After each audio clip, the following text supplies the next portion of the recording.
Welcome to the History AI podcast, where the past comes alive with facts, anecdotes, and a dash of humor. Here are your hosts, Chuck and Marco. Welcome to another exciting episode of the History AI podcast. I'm Chuck. And I'm Marco.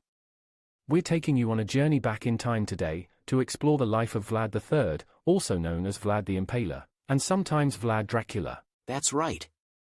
No vampires today, folks, but a very real historical figure. Vlad III was a fascinating and brutal leader in his time. And don't worry, we've sprinkled in a few jokes to lighten the mood. Let's kick things off with Vlad's early life. Born in 1431 in Transylvania, he was the second son of Vlad II Dracul. His father was a member of the Order of the Dragon, which was dedicated to stopping the Ottoman advance into Europe. Hence, the name Dracula, meaning son of the dragon. But no fire-breathing here, just political intrigue and some pointed tactics. Good one, Marco.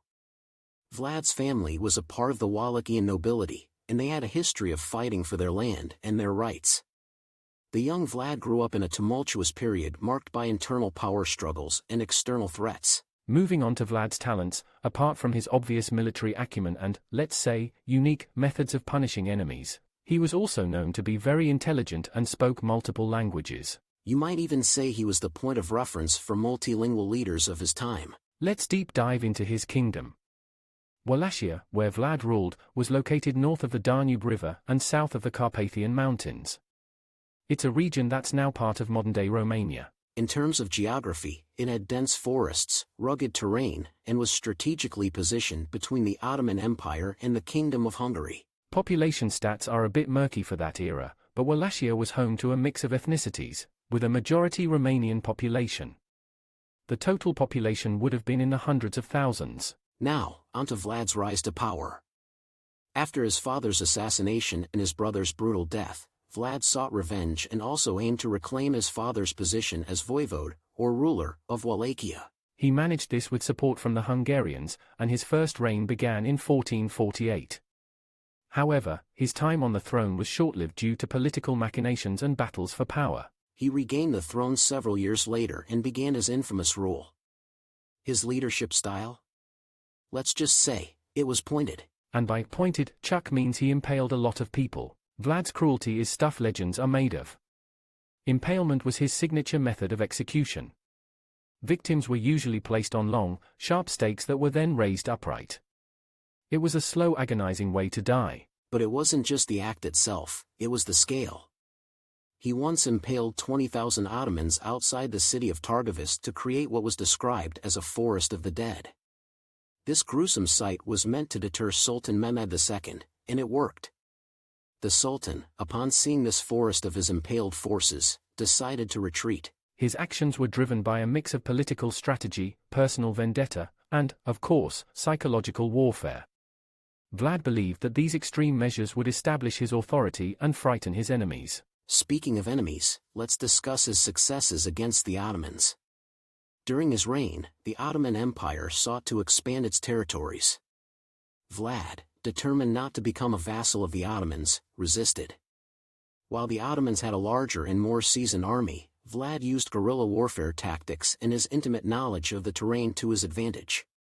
He often launched surprise attacks or laid traps for the Ottoman forces. And then there's the infamous night attack in 1462, where Vlad tried to assassinate the Sultan himself.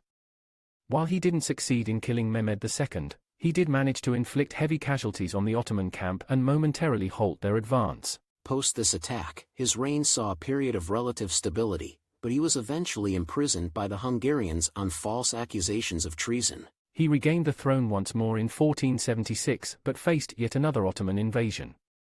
Unfortunately, this time, Vlad met his end. It's hard to pin down an exact number of people Vlad killed during his reign. Estimates vary, but between battles, impalements, and other forms of execution, some historians believe the number could be as high as 100,000. Whether this number is accurate or not, it's clear that Vlad's reign was one of the bloodiest in history. Despite his cruelty, some in Romania consider him a hero. They argue that his extreme methods were necessary to defend the kingdom and Christendom from the Ottomans. It's a divisive legacy, for sure. But one thing's certain, Vlad III left an indelible mark on history. As for his lasting impact, the tales of his brutal methods were passed down and somewhat embellished. This led to the legends of Dracula, which inspired Bram Stoker's famous novel. So, you might say he had a stake in the creation of one of literature's most famous characters. And now, a word from our sponsor. From the mind behind the History AI podcast comes an electrifying journey into the past. A ripple through time, Franklin's Folly. Dive into a tale where Benjamin Franklin, America's beloved inventor, takes an unexpected journey through time. But with his leap, he unleashes a powerful ripple. Now, with dark forces lurking in the shadows, harnessing this energy to shatter and enslave the world, it's a race against time. Will Franklin fix the future? Or will history rewrite itself? Uncover the secrets. A ripple through time, Franklin's Folly. Time has never been more fragile. On Amazon pre-sale now. Welcome back. To wrap things up, Vlad III was indeed a controversial and brutal leader, but he was also a defender of his homeland and its Christian beliefs against Ottoman expansion. His legacy is a mix of horror stories and national heroism. He's a figure who'll continue to fascinate and terrify for generations to come. Thanks for tuning into the History AI podcast, folks.